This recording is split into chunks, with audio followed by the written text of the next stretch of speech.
Assalamualaikum warahmatullahi wabarakatuh. Di sini saya akan memaparkan mengenai materi pengantar manajemen dan organisasi. Di dalam manajemen dan organisasi ini tidak hanya membahas mengenai manajemen dan organisasinya saja, tetapi masih banyak di dalamnya, yaitu adalah manajer, jenjang-jenjang pada manajemen, manajemen pengelolaan, fungsi manajemen, peran manajemen, keahlian manajemen, perubahan yang mempengaruhi manajer, karakteristik pada organisasi, dan manfaat mempelajari manajemen. Yang pertama kita bahas adalah manajer. Manajer sendiri adalah seseorang yang melakukan koordinasi dan pengawasan terhadap pekerjaan orang lain untuk mencapai sasaran dalam pekerjaannya.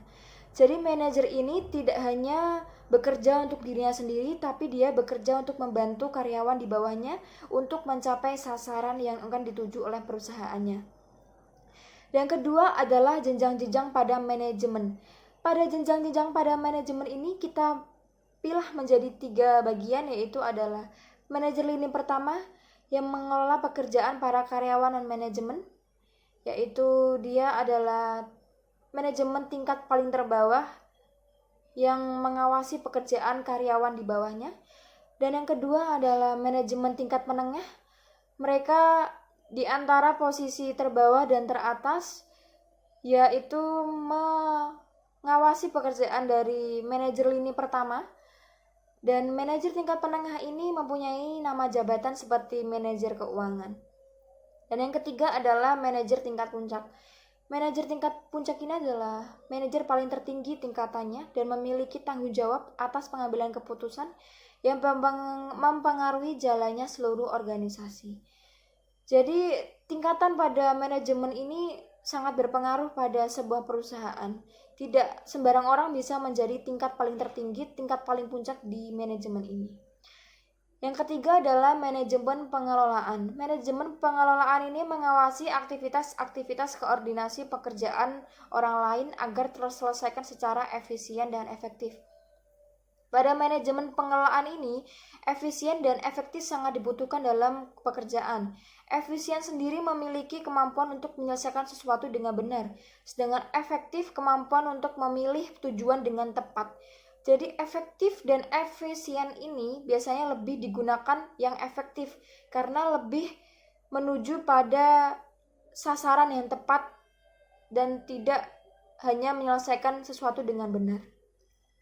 Dan keempat, ini adalah fungsi manajemen. Fungsi manajemen dibagi menjadi 4, yaitu ada perencanaan, pengorganisasian, kepemimpinan, dan pengendalian.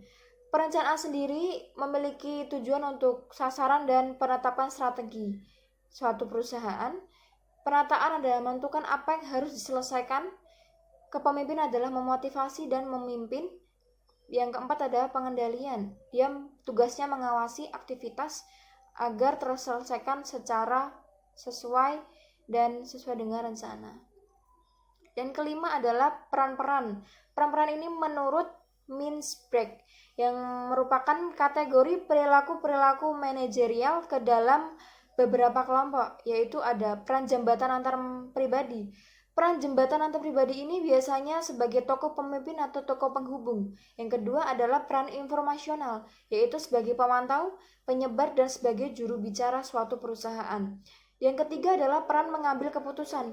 Peran mengambil keputusan ini biasanya dijadikan sebagai wira swasta, pengalokasian, dan perundingan pada suatu perusahaan. Yang keenam adalah keahlian-keahlian pada manajemen. Keahlian-keahlian pada manajemen ini memiliki ada sangkut pautnya pada jenjang-jenjang pada manajemen, yaitu pada manajemen tingkat puncak memiliki keahlian konseptual dan perencanaan strategis karena dia memiliki tanggung jawab yang besar. Dan manajemen tingkat menengah ini memiliki keahlian hubungan antar manusia seperti mengatur pekerjaan untuk ditugaskannya di mana. Dan keahlian untuk manajer lini pertama ini adalah keahlian teknis, yang mana keahlian teknis ini adalah dikerjakan oleh karyawannya. Manajemen ini juga memiliki keahlian yang penting, yaitu adalah satu, mendelegasikan secara efektif. Mendelegasikan sendiri memiliki arti sebagai seseorang yang menjadi perwakilan suatu perusahaan yang ditunjuk secara langsung maupun secara musyawarah. Yang kedua adalah mampu berkomunikasi secara efektif. Ketiga, berpikir secara kritis. Keempat adalah mengelola beban pekerja atau waktu. Yang kelima adalah memahami batasan yang jelas untuk peran dan tanggung jawab. Yang keenam adalah menciptakan suasana keterbukaan, membangkitkan kepercayaan dan tantangan. Yang ketujuh adalah perubahan-perubahan yang mempengaruhi pekerjaan manajer. Jadi pekerjaan manajer ini bisa dipengaruhi jika perubahan teknologi. Sebagai dampaknya adalah bergesernya batas-batas organisasi, seperti tempat kerjanya itu dipindah. Seperti itulah perubahan teknologi jika manajer dipindahkan. Yang kedua adalah perubahan ancaman keamanan. Perubahan ancaman keamanan ini dampaknya adalah permasalahan seperti diskriminasi, permasalahan globalisasi. Yang ketiga adalah penekanan yang lebih tinggi pada etika organisasi dan manajemen, seperti memulihkan kepercayaan. Sangat sulit jika kepercayaan sudah tidak ada dalam suatu perusahaan. Yang keempat adalah peningkatan daya saing, yaitu seperti pelayanan pelanggan atau inovasi atau globalisasi. Yang kedelapan adalah karakteristik pada organisasi, yaitu adalah suatu kumpulan orang yang memiliki struktur yang nyata dan memiliki tujuan yang jelas. Tidak asal-asalan dalam menjadi manajemen ini memiliki karakteristik yang memang dibutuhkan, seperti menjadikan struktur yang nyata dan tujuan yang jelas. Yang kesembilan adalah manfaat mempelajari manajemen, yaitu ada universalitas manajemen, yaitu yang pertama semua ukuran organisasi, dari yang paling kecil sampai yang paling tinggi.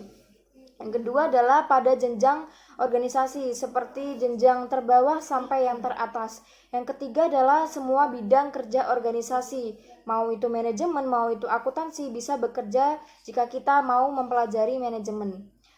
Yang kedua adalah realita dunia kerja. Setelah lulus kuliah pasti kita akan menghadapi realita dunia kerja, yang mana manfaat dari kita pelajari manajemen ini, kita mengetahui apa saja sih realita dunia kerja ini setelah kita lulus kuliah. Yang ketiga adalah imbalan dan tantangan dalam menjadi seorang manajer. Imbalan dan tantangan dalam seorang manajer ini adalah imbalannya mendapat menciptakan lapangan pekerjaan, dapat membuat keputusan yang menimbulkan dampak nyata, dan mendapatkan kompensasi layak seperti gaji. Yang ketiga adalah tantangannya. Tantangan sendiri menjadi seorang manajer adalah harus mau bekerja keras, harus berurusan dengan orang dengan beraneka ragam karakternya. Kesimpulan pada pemaparan mengenai manajemen dan organisasi ini adalah banyak sekali yang kita pelajari, mana manajemen ini memiliki tugas seperti mengawasi setiap karyawannya, membantu karyawannya, memiliki jenjang-jenjang yang memang dari bawah sampai tinggi, yaitu dari yang lini pertama sampai tingkat puncak, dan memiliki peran-peran dan memiliki banyak sekali keahlian manajemen yang perlu kita ketahui, dan perubahan yang mempengaruhi. Apa saja sih perubahan yang mempengaruhi manajer ini? Karakteristik yang harus kita tahu untuk menjadi seorang manajemen, dan manfaat sendiri kita mempelajari manajemen. Jadi banyak sekali yang kita pelajari dari manajemen ini, tidak hanya manajemen dan organisasinya, tetapi seperti tadi yang sudah saya paparkan di atas, bahwa pentingnya seorang manajer ya dia yang mengawasi segala sesuatu pekerjaan karyawannya, membantu karyawannya. Sekian dari presentasi saya kali ini, semoga bermanfaat dan semoga bisa memahami apa yang saya jabarkan. Wassalamualaikum warahmatullahi wabarakatuh.